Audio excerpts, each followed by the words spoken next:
Good morning po, Kuya Nats, at sa yung mga tagapakinig. Magandang... Tanong ko lang po, para sa kalaman po ng mga riders natin o mga driver, pag meron sila nakikitang ganitong police checkpoint, ano po ang dapat nilang gawin? Dapat po itong mga motorista natin, pag may nakita ang ganitong Comelec checkpoint, dapat po sila yung magdahan-dahan. At yung mga four wheels po, buksan nila yung bintana nila para makita namin kung anong nalo sa loob nila. Tapos itong mga motorista po, ay handa po nila kung may mga lisensya sila, titingnan po namin. Dahil kung wala po, either impound or titikitan po namin. So pag may violation, titikitan sila? Titikitan po namin. Okay, sir. Sir, paano pag bandang gabi naman? Dahil medyo madilim minsan ang sasakyan. Ganun din po ang proseso namin, kaya lang sa mga four wheels po, dapat ibuksan nila yung ilaw nila para makita namin ang loob ng sasakyan nila. Bawal naman po kaming maghalugog, titingnan lang po. Plain view lang po kami. Ganun lang po. Okay po. Hindi naman pala sila pababain. Okay po. Sir, una-una, congratulations po.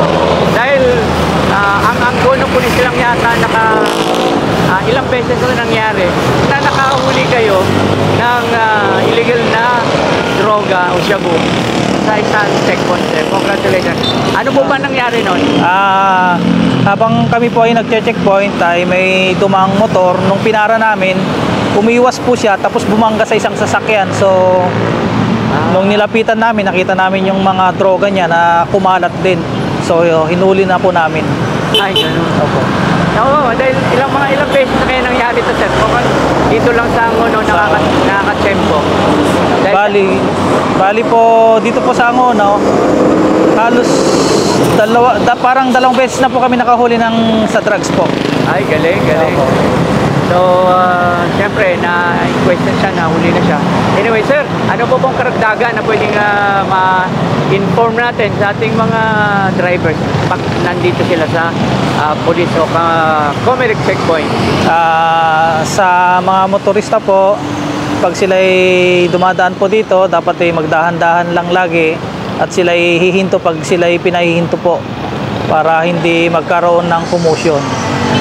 Ito po ay para sa seguridad po sa nalalapit na eleksyon po. Ngayong national and local election po. Ayun. Sir, full name po nila, sir, pangalan, rank? Ako po si Police Captain Herald Medrano po. At ang aming Chief of Police po ay si Police Lieutenant Colonel Ariel Asurin po. Shout out kay Hepe, kay Police Lieutenant Colonel Rayer Kirben, sir. Congratulations. Ang ganda ng ginagawa po ninyo sa Angono at nakahuli pa nga ng illegal na droga sa isang rider dito sa Comelec checkpoint. Congratulations again, sir. Sir, salamat po. Okay po, thank you po. At ito, patuloy natin, tingnan natin sa version ang ginagawa ng Comelec checkpoint ng Angono Police ngayong araw na ito. So, tuloy-tuloy po, araw-araw, at ang kanilang sinasagawa itong Comelec checkpoint. So, yan po.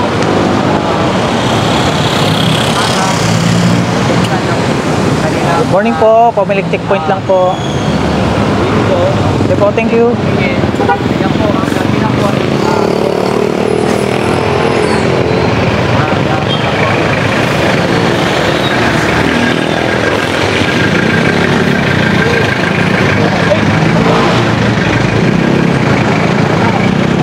Kunwari pumara para kayo at naka-video kayo. Sir Medrano, sir, ay huli lang akong may tanong. Kasi marami po, mga previous natin, maraming mga nagko-comment, yung mga pasuhay. Ito po ba ay lahat, wala pinipilit, motorcycle o four wheel? Lahat po ng lumalabag po sa ating batas ay talagang inuhuli po namin dito sa Angono po. Wala pong exempted, wala pong Yan. kinikilingan. Ayan. Yan po, lahat sila dadaan dito sa checkpoint. Kasi ito po ay Comelec checkpoint. Okay, salamat